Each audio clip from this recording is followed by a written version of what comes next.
प्रिय भक्तगण, आज हम आपको एक कथा का श्रवण करा रहे हूं जो सुनने मात्र से आपके जीवन में सुख, संपत्ति और धन की वर्षा होगी। तो चलिए कथा को प्रारंभ करते हैं श्रोताओं।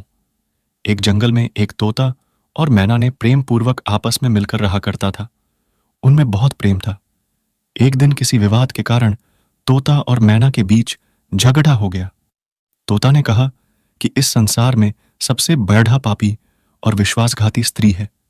मैना ने जवाब दिया कि इस संसार में सबसे ज्यादा पापी और विश्वासघाती पुरुष होते हैं। जब वे दोनों आपस में ललडेरी ऐंचते रहे और अपने विवाद का निदान के लिए वे भगवान शिव के पास गए और अपनी बात बताई। शिव जी ने तोते से कहा, तुम कैसे कह सकते हो कि संसार में स्त्री पुरुषों की अपेक्षा ज्यादा पापी और विश्वासघाती है?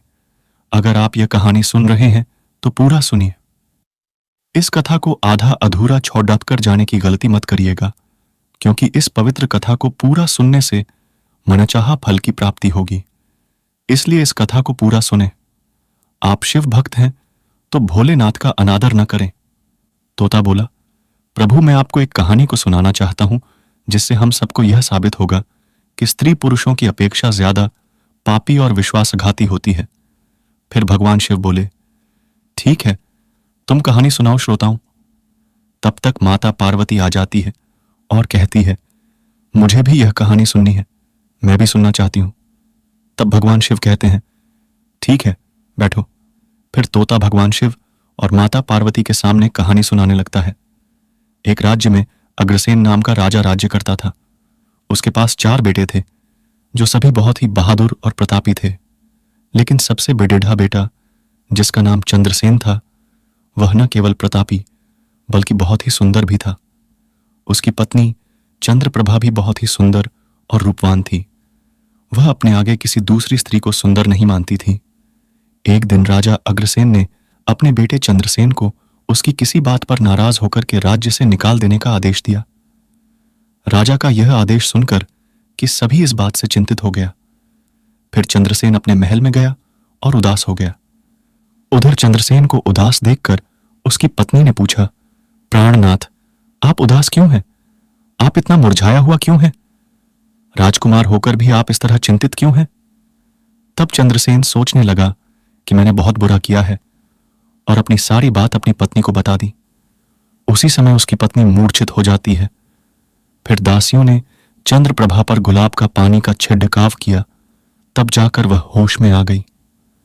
अब होश में आकर चंद्रप्रभा ने अपने पति राजकुमार चंद्रसेन से कहा, आप मुझे दासी पर छोड़कर परदेश चले जाएंगे तो मैं आपके बिना कैसे जी पाऊंगी? मैं भी आपके साथ ही चलूंगी। तब राजकुमार चंद्रसेन कहता है, तुम मेरे साथ कैसे चल सकती हो? क्योंकि दूसरे राज्य में अनेक प्रकार के संकट होते हैं और तुम नर्म नाजुक महलों में रहने वाली महलों के बिना यह कष्ट कैसे बर्दाश्त कर पाओगे? फिर तो राजकुमार चंद्रसेन की बात को सुनकर रानी चंद्रप्रभा कहती है, प्रीतम, जितने भी दुख दूसरे राज्य में आएंगे वह सब हमारे साथ होते हुए सुखी से भी अधिक सुखमय लगेंगे। महल के सुख बिना आपके जंगल के दुखों से भी अधिक डरावने लगेंगे। इसलिए मैं भी आपके साथ चलूंगी। अब तोता कहता है, प्रभु। रानी चंद्रप्रभा की आंखों में आंसू देखकर चंद्रसेन ने मन में सोचा कि वह मेरे बिना नहीं रह सकती, इसलिए मुझे इसको तड़ाडीश पते हुए छोड़ा कर चलना सही नहीं होगा। इन सभी बातों को सोचते हुए राजकुमार चंद्रसेन अपनी पत्नी चंद्रप्रभा से कहते हैं, तुम उदास नहीं होना, हम तुम्हें साथ लेकर जाएंगे।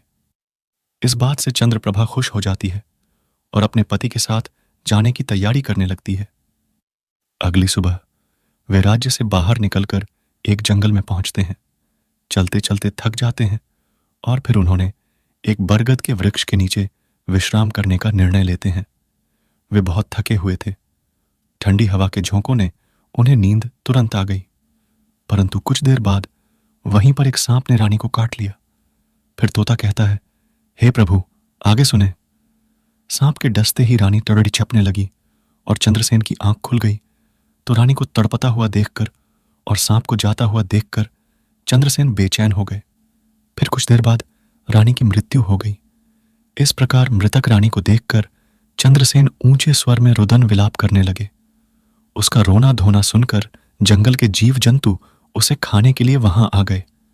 फिर चंद्रसेन ने मन में सोचा, अब जीवन संगिनी ही मर गई है तो मैं अब जीकर क्या करूंगा, और इसी जंगल में अपने प्राण त्याग दूंगा, ऐसा मन में सोचता है। फिर वह रानी की लाश के पास से उठ जाता है और जंगल से लकड़ियां इकट्ठी करने लगता है और रोकर कहता हूं कि मैं भी रानी की चिता में जलकर मर जाऊंगा।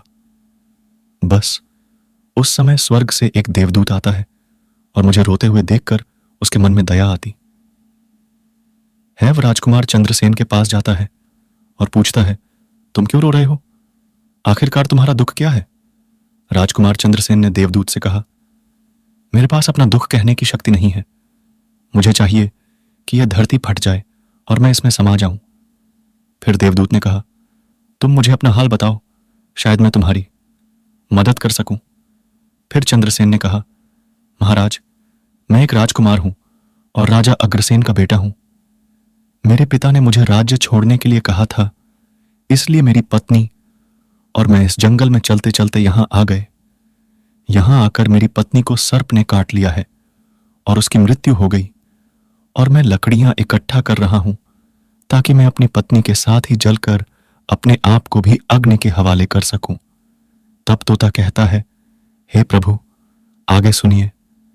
चंद्रसेन की बातों को सुनकर देवदूत कहते हैं, राजकुमार, तू बड़ा मूर्ख है, यह संसार है। यहां इंसानों का आना जान लगा रहता है। इस शरीर को एक दिन सबको त्याग देना पड़ेगा, तू भी इसे जानता है। इस संसार में कोई भी किसी के साथ नहीं आता और न ही किसी के साथ जाता है। फिर भी तुम मूर्खों की तरह यह बात कर रहे हो।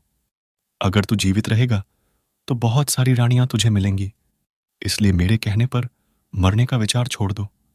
इस मानव शरीर को प्राप्त करने के लिए देवता भी बेहद इच्छुक होते हैं, तो फिर इस शरीर को क्यों नष्ट करना चाहता है?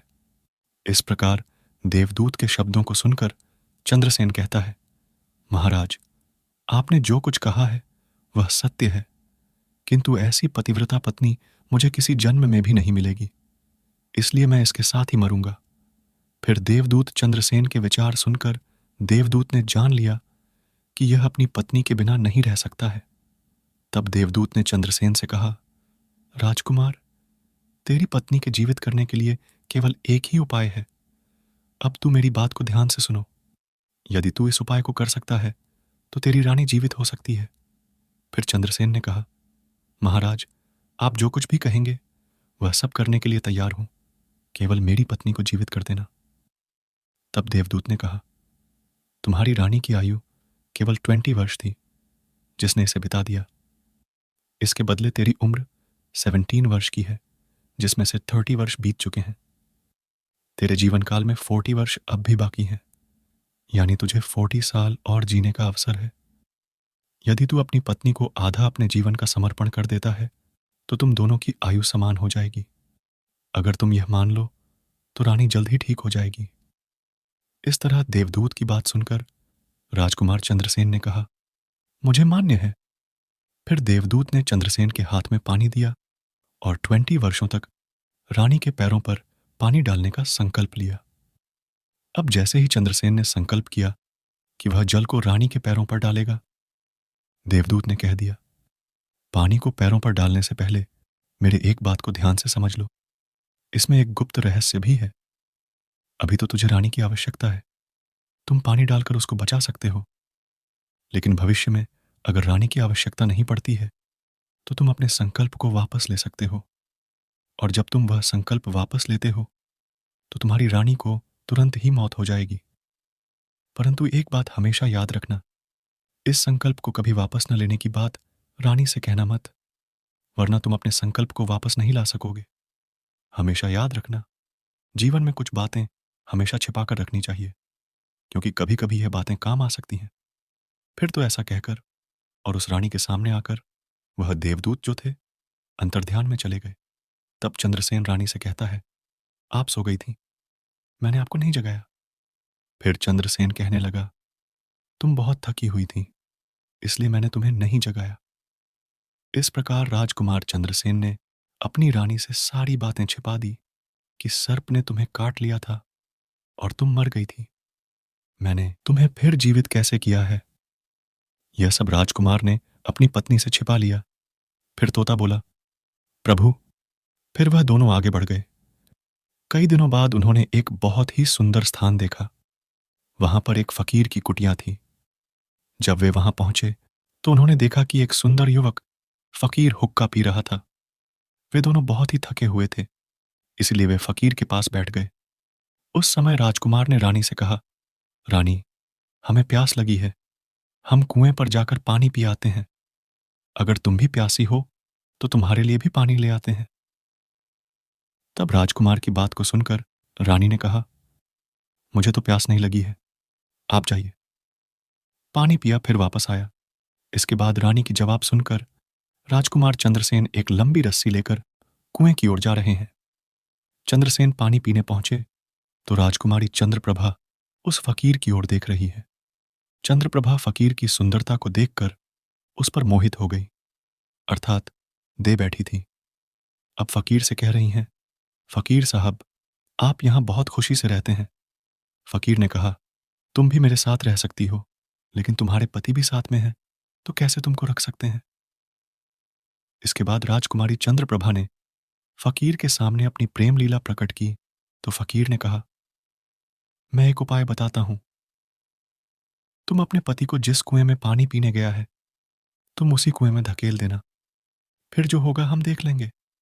फिर तो फकीर की बात सुनकर के चंद्रप्रभा ने कहा, ठीक है, मैं ऐसा ही करूंगी। अब इतनी ही देर में राजकुमार चंद्रसेन पानी पीकर रानी के पास आया तो रानी कहने लगी, मुझे भी अब प्यास लग रही है। कुएं पर वापस चल करके मुझे भी पानी पिलाओ। तो राजकुमार चंद्रसेन बोला, मैंने तुमसे पहले ही पूछा था और तुमने मना कर दिया था। खैर, अगर तुमको प्यास लगी है तो मैं अभी पानी लेकर आता हूं। तब चंद्रसेन पानी लेने चला तो रानी भी उसके साथ चल दी और कहने लगी, मैं भी तुम्हारे साथ चलती हूं। बेचारा चंद्रसेन तो उसके प्रेम में पागल था। उसको क्या मालूम था कि यह मेरे प्राण लेने के लिए मेरे साथ आ रही है। श्रोताओं, वास्तव में विद्वान सच कहते हैं कि स्त्रियों के चरित्र को देवता भी नहीं जान सकते। मानव क्या चीज होता है, उनके जाल में अच्छे बुद्धिमान भी फंस जाते हैं। जब राजकुमार चंद्रसेन कुएं पर जाकर पानी भरने के लिए डोल भरता है तो रानी ने अपने पति यानी राजकुमार चंद्रसेन को धक्का देकर कुएं में गिरा देती है और खुद फकीर के पास चली जाती है। वह फकीर रानी को अपने साथ ले जाकर एक राज्य में बस जाता है। वहां दोनों खुशी से रहने लगते हैं। फकीर ने फिर रानी को ऐसा नाचना और गाना सिखाया कि वह नृत्यांगना के रूप में मशहूर हो गई। धीरे धीरे वह राजकुमारी पूरे नगर में प्रसिद्ध हो गई। इस तरह रानी के नृत्य और गीत के कारण वह फकीर के पास लाखों रुपए बन गए। रानी भी उस फकीर के साथ मस्ती में रहने लगी थी। जिस समय रानी ने अपने पति चंद्रसेन को कुएं में लटकी थी उसे पकड़ लिया था, चंद्रसेन ने उसको पकड़ा और कुएं में लटकता रहा। ईश्वर को याद करते हुए वह सोचने लगा, क्या यही मेरे प्यार की सजा है? और कुछ समय बाद बंजारों का एक काफिला वहां आया। काफिले में से एक बंजारा डोल लेकर कुएं का पानी भरने लगा। जब उसने पानी में डोल डाला तब चंद्रसेन ने उसका डोल हाथ से पकड़ लिया। बंजारा यह देखकर चौंक गया और पूछा, तुम कौन हो? राजकुमार चंद्रसेन ने कहा, भाई, मैं आफत का मारा हुआ हूं। मुझे यहां से निकालो और मेरी जान बचाओ। मैं सारी जिंदगी आपके उपकार को नहीं भूलूंगा।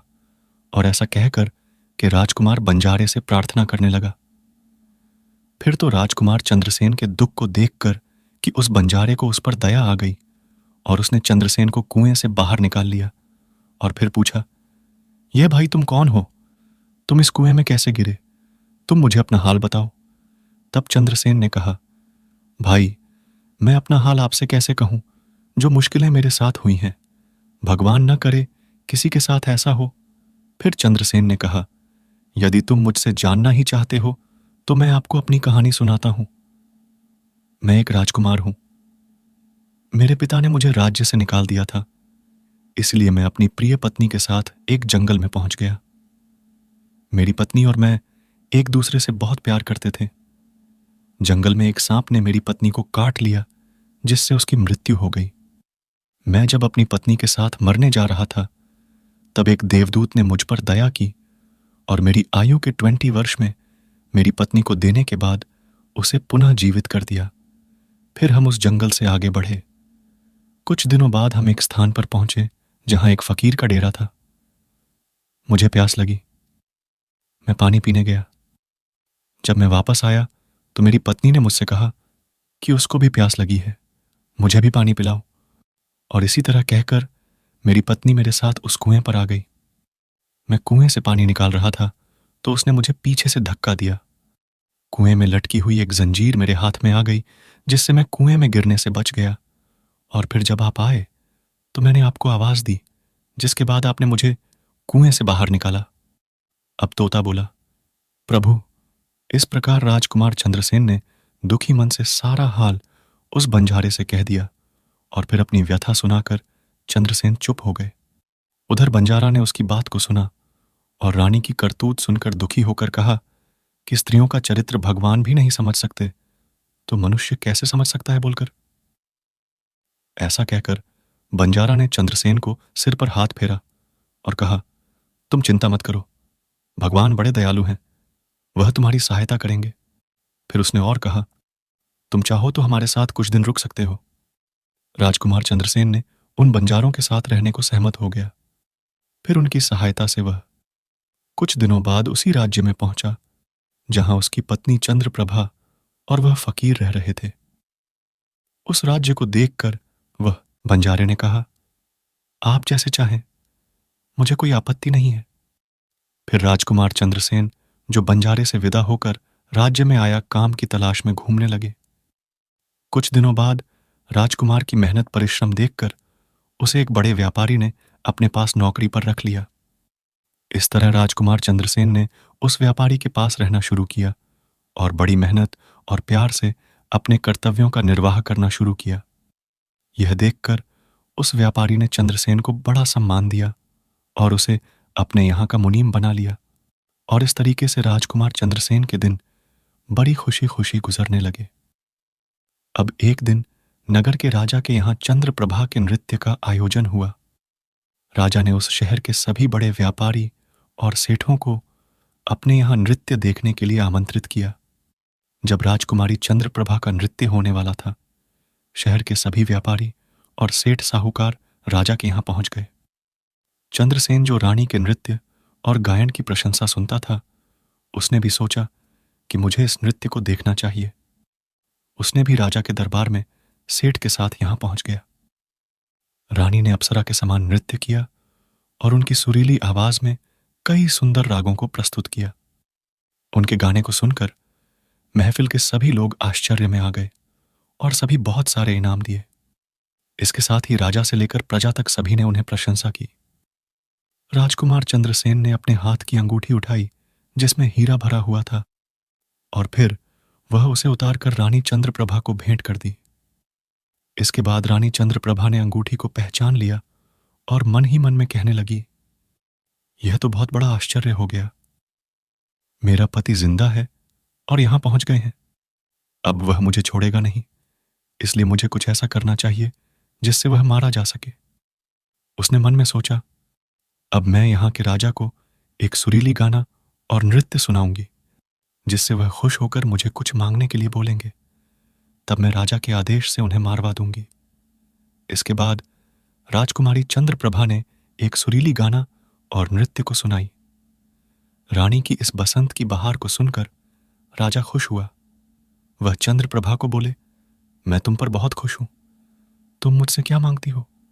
तब राजकुमारी ने कहा, अगर आप मुझसे प्रसन्न हैं तो सबसे पहले मुझे वचन दीजिए और फिर जो कुछ मैं मांगूंगी वह आप मुझे वही देंगे। फिर चंद्रप्रभा ने कहा, इस सभा में मेरे एक चोर है, कृपया उसे फांसी की सजा दें। राजा ने कहा, तुम उस चोर को मेरे सामने लाओ। रानी ने उसका हाथ पकड़ा और उसे राजा के सामने ले गई। राजा ने अपने सैनिकों को आदेश दिया कि उस चोर को जल्लादों के पास ले जाओ और उसे चोर को फांसी पर चढ़ा दो। इसी बीच चंद्रसेन का सेठ भी वहां पहुंचा। वह डर कर चंद्रसेन के पास गया और पूछा, तुमने क्या चुराया इस मृतक का? जिसके कारण वह तुझे मारना चाहती है। चंद्रसेन ने अपने मालिक से कहा, मालिक, मैंने कुछ नहीं चुराया है, बस आप इस राजा को केवल यह बता दो कि वह मेरी दो बातें सुन ले, इससे मेरी जान बच सकेगी। अब चंद्रसेन का मालिक इसे सुनकर अपने साथी व्यापारियों और साहूकारों के पास गया और सभी ने मिलकर मशवरा किया। उन्होंने कहा, मित्रों, या तो राजा न्याय करें या हम सभी इस शहर को छोड़कर कहीं और चले जाएंगे। और इस प्रकार सभी व्यापारी राजा के पास गए और कहने लगे, राजा साहब, हमारा मुनीब निर्दोष ही है, उसे मार देने की आपका आदेश है। वह कह रहा है कि वह अपनी दो बातें आपको कहना चाहता है, फिर भी आपको लगे कि उसने अपराध किया है तो उसे फांसी दे।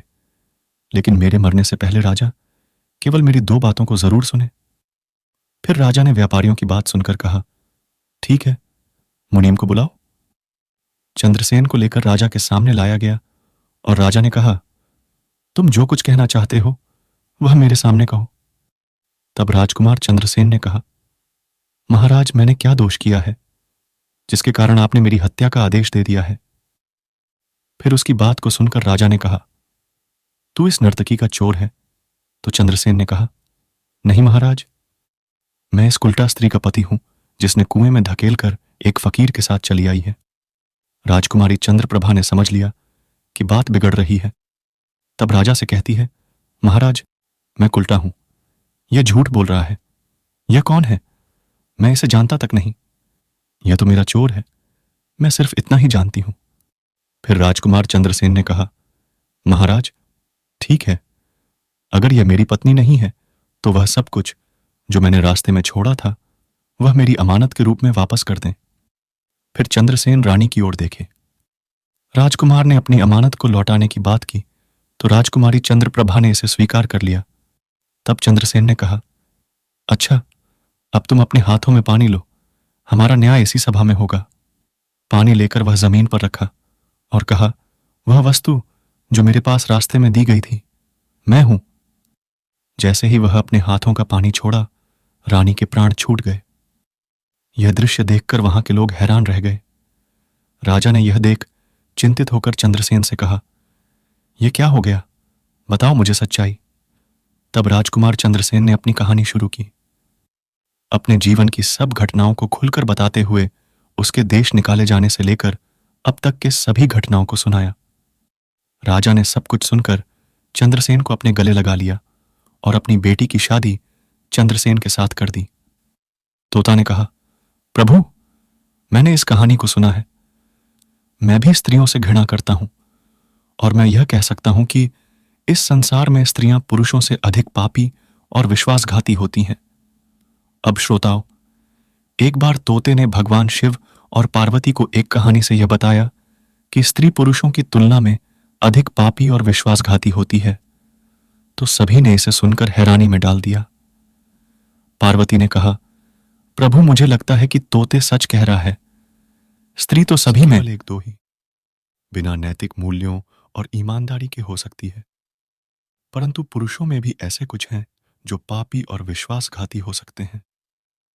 फिर भगवान शिव ने पूछा, ठीक है, तो मैं ना तुम कैसे सिद्ध करोगी? अब वापस कर रहा हूं। रानी ने भी पानी लिया और कहा, जो वस्तु इसने मुझे रास्ते में दी थी, मैं अब वापस कर रही यह बात मैं भी एक कहानी सुनाती हूं, जिससे स्पष्ट होगा कि स्त्री की तुलना में पुरुष अधिक पापी और विश्वासघाती होते हैं। फिर माता पार्वती कहना शुरू किया, प्रभु, एक गांव में एक परिवार रहता था जो बहुत ही धनवान था, और उस धनवान यानी सेठ का बेटा एक अद्भुत प्रकार का व्यक्ति था। सेठ का बेटा इतना जुआरी था कि सेठ उसके बारे में सोचते सोचते परेशान रहता था। एक दिन उनका बेटा जुआ खेल रहा था। उसी दिन उसके पिता का निधन हो गया। फिर भी वह जुआ खेलना बंद नहीं किया, लेकिन पिता की मृत्यु के बाद वह खुलकर जुआ खेलने लगा और सब कुछ हार गया। फिर वह अपने गांव से दूर चला गया और एक सेठ के घर पहुंचा और सेठ से बोला, मुझे बहुत तेज प्यास लगी है, मुझे एक गिलास पानी मिलेगा? तो सेठ ने उस युवा से पूछा कि तुम कौन हो, क्या करते हो और कहां से आए हो? जिसके उत्तर में उस युवा ने कहा, मैं एक व्यापारी हूं और यहां से जा रहा था तो सोचा कि पानी पीकर चला जाऊं। तब सेठ ने पूछा कि तुम कौन व्यापार करते हो? तब युवा कहता है, व्यापार करते समय मेरे सामान समुद्र में गिर गया, इसलिए यदि आप मेरी कुछ मदद कर दें तो अच्छा होगा। फिर सेठ ने लड़के की बात सुनी और फिर उसकी बातों के जाल में फंस गया और कहने लगे कि बेटा, तुम तो ठीक हो और कुछ कमा भी लेते हो, तो क्या मेरी बेटी से शादी करोगे? अब तो यह बात सुनकर युवा खुश हो जाता है और शादी के लिए हाँ कह देता है, जिसके बाद दोनों का विवाह हो जाता है। प्रभु, इस प्रकार सेठ अपनी बेटी को धन के साथ विदा कर देते हैं। उधर युवा लड़का को तो बस केवल धन के लिए विवाह करना था, तो उसने वह भी कर लिया। अब विवाह के बाद जब युवा सेठ की लड़की को साथ लेकर जा रहे थे, तो एक जंगल आ गया। वहां पर युवा लड़का अपनी पत्नी से बोला, देखो, हम अभी जंगल में हैं। यहाँ कोई चोर हमारे गहनों को चुरा सकता है, इसलिए आप अपने सभी गहनों को मुझे दे दें ताकि हम सुरक्षित रह सकें। युवा की पत्नी ने अपने पति पर भरोसा किया और अपने सभी गहनों को उन्हें सौंप दिया। और क्यों ना करें, क्योंकि वह उनके पति थे। उसके बाद युवा ने अपनी पत्नी के गहनों को एक पारदर्शी बंधन में बांध लिया और फिर वे जंगल में आराम से ठहरे। इस दौरान युवा के मन में लालच उत्पन्न हुआ और उनकी पत्नी के साथ जाने वाली एक दासी थी, जिसे सेठ ने अपनी लड़की के साथ भेजा था। युवा ने फिर उस दासी को मार डाला। फिर उसने अपनी पत्नी को एक कुएं में गिरा दिया और मन में यह विचार किया कि मैं उसके साथ में सिर्फ पैसों के लिए शादी की थी। मेरे पास पैसे मिल गए और उसने सोचा कि वह पानी में डूबकर मर जाएगी। इस तरह सोचकर वह युवा वहां से चला गया, लेकिन उसकी पत्नी नहीं मरी और वह कुएं से बाहर निकलने के लिए आवाज देती रही। कुएं के पास से एक आदमी गुजर रहा था और जब उसने किसी महिला की आवाज सुनी, तो वह उस महिला को कुएं से बाहर निकाल लिया।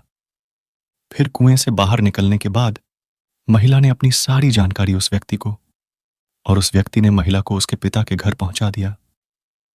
अब जब महिला पिता के घर पहुंची, तो उसके पिता ने पूछा, तुम्हारे साथ क्या हुआ? महिला ने कहा, पिताजी, जंगल में कुछ चोरों ने हम पर हमला किया था और दासी को मार दिया। मुझे कुएं में धकेल दिया और पति के बारे में कुछ पता नहीं है। बेटी की बातें सुनकर सेठ जी ने कहा, कोई बात नहीं, भगवान सब ठीक करेंगे। अब मैं यह कहती हूं कि प्रभु इस दुनिया में स्त्री और पुरुष दोनों ही विश्वासघाती और पापी हो सकते हैं। अब आपके हाथ में न्याय का फैसला है। मैंने भी आपको एक कहानी सुनाई है और तोते ने भी एक कहानी सुनाई है। अब आप ही न्याय करें। उसने अपनी पत्नी को मारा और सारा सामान लेकर के चला गया। अब तोता और मैना की कहानी सुनकर भगवान शिव बोले, ठीक है तोता और मैना, मैंने तुम्हारी कहानी को ध्यान से सुना है। अब मैं तुम्हारा न्याय करता हूं। सच में इस संसार में स्त्री और पुरुष के बीच ज्यादा पापी या विश्वासघाती कौन होता है, यह मेरे लिए स्पष्ट है। शिव जवाब देते हैं बिना किसी शंका के, यह सत्य है कि इंसान की सोच उसके स्तर से नीचे जा सकती है और वहीं पापी और विश्वासघाती होता है, चाहे वह स्त्री हो या पुरुष। इंसान को किसी भी प्रकार के पाप करने से पहले यह सोचना चाहिए कि क्या वह सही है या नहीं। पापी और विश्वासघाती होने की कोई जाति नहीं होती, वह इंसान की सोच और कृतियों का परिणाम होता है। श्रोताओं, वास्तव में इंसान की सोच उसके स्तर से नीचे जा सकती है और यही पापी और विश्वासघाती बना देता है। इस वीडियो को बोलते समय कोई त्रुटि हो तो मैं क्षमा चाहती हूं। उम्मीद है आप सभी को यह वीडियो अच्छी लगी होगी। अगर आप शिव के सच्चे भक्त हैं तो चैनल को सब्सक्राइब और वीडियो को लाइक करके कमेंट में हर हर महादेव लिख दीजिए।